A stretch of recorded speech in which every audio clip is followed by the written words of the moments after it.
I posted my initial video of this lens back when I first bought it in 2021, and now, finally, after 4 years of owning and using this as my main bird and wildlife lens, I'm going to give a better review. This is my Tokina SD 400mm f5.6, the last iteration of the manual focus 400mm Tokina lenses, and I believe mine was released in the early 90s. You can also find a very similar lens with an RMC label, which does not have a tripod collar. I purchased this lens from eBay 4 years ago for roughly $100 Canadian. It was one of the cheapest 400mm lenses that I could find at the time, and seemed like it was in good shape. This lens was available in a variety of camera mount options, but mine in particular is a Minolta MD mount. A simple cheap adapter was also purchased so MD mount lenses could be adapted to my Sony a5000. Being a vintage manual lens, there are no electrical contacts on the mount, so no EXIF data will be transferred to your camera. The lens is made completely of metal with a large rubberized focus ring and feels very solid. Focusing is all internal and is very smooth and nicely damped. At about 95 degrees of rotation, focusing is quick, though can be a little tricky to be precise without practice.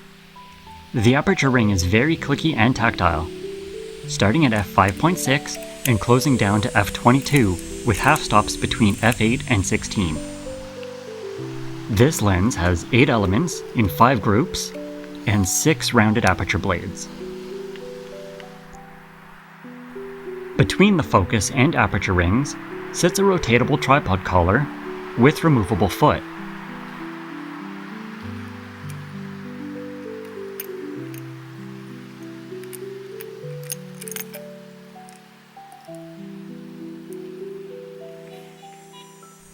The front of the lens also features an integrated extendable lens hood, which is flocked on the inside to reduce reflections.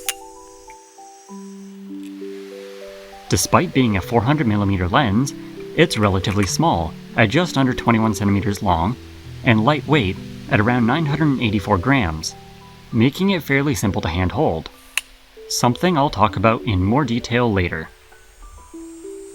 I'd also say this lens is fairly rugged, and has stood up to regular use at places like ocean beaches, rocky hills, and frozen rivers with minimal wear.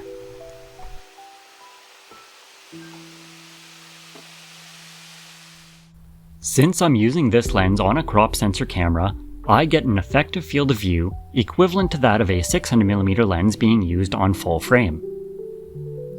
All of the photos I will be showing as examples are JPEG straight out of the camera.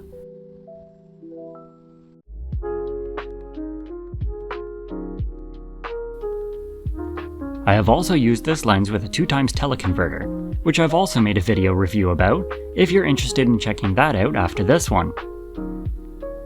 Overall, I'd say I've been decently happy with image quality as a whole, though this lens definitely has its flaws. Images are relatively soft when shooting wide open, though I would still consider it usable when needed if the light gets too dim.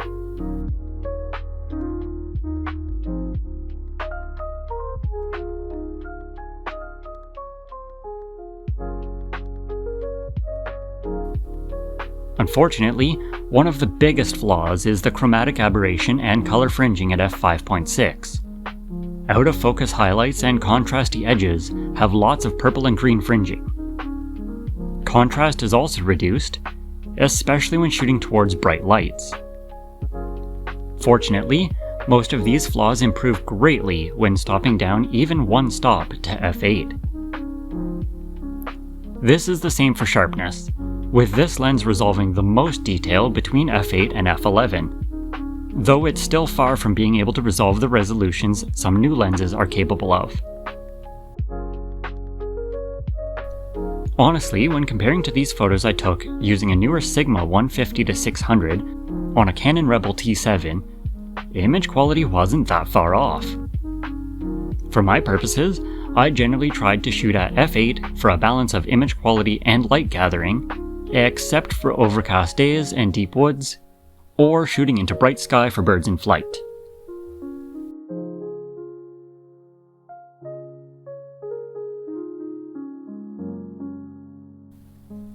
I have also used this lens for some video, though not as often as I might like to.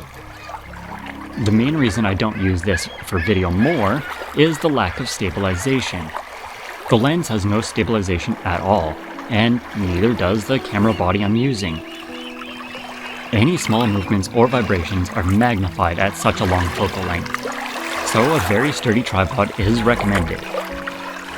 Even with this all-metal vintage tripod I picked up at a thrift store, shakiness can be seen just from wind at times, and some stabilization may need to be added in post.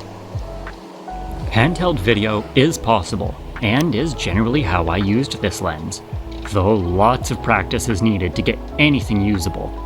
Leaning on things like trees or rocks can help, or my favorite is the foot tripod pose for getting low to the ground. Even 4 years later, I'm still pleased with my purchase and feel this lens was worth what I paid for it. If you are looking for a lens to get you started into wildlife and bird photography, I would recommend checking out Tokina's vintage 400mm lenses for a decent price to performance and reach. I've even seen some people finding these lenses for as low as $25, and if I found one at that price, I'd probably pick up a second copy as a backup. Eventually, I would like to upgrade, but until I can find a 500 or 600mm lens for a good deal, this lens will stay in my bag as my main telephoto. Hopefully you liked my photos and found this video enjoyable or even helpful. I try to respond to as many comments as I can, so feel free to leave any questions down below, or even let me know if you use this lens and your thoughts on it. Thanks for watching.